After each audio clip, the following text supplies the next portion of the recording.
In the days that followed his crowning, the king sat on his throne in the hall of the kings and pronounced his judgments. And embassies came from many lands and peoples, from the east and the south, and from the borders of Mirkwood, and from Dunland in the west. And the king pardoned the Easterlings that had given themselves up, and sent them away free. And he made peace with the peoples of Harad, and the slaves of Mordor he released and gave to them all the lands about Lake Nirnan to be their own.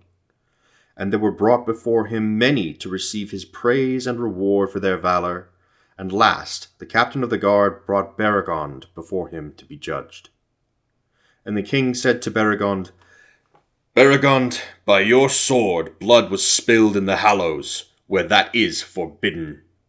Also, you left your post without leave of lord or of captain. For these things of old, death was the penalty. Now therefore I must pronounce your doom. All penalty is remitted for your valor in battle, and still more because all that you did was for the love of the Lord Faramir.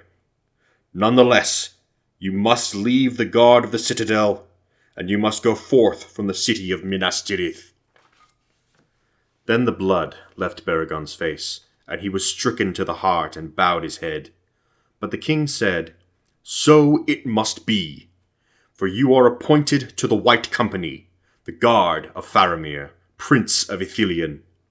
And you shall be its captain, and dwell in Emin Arnen, in honor and peace, and in the service of him for whom you risked all to save him from death.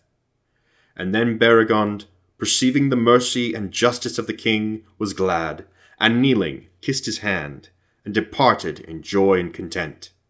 And Aragorn gave to Faramir Ithilien to be his princedom, and bade him dwell in the hills of Emin Arnen, within sight of the city.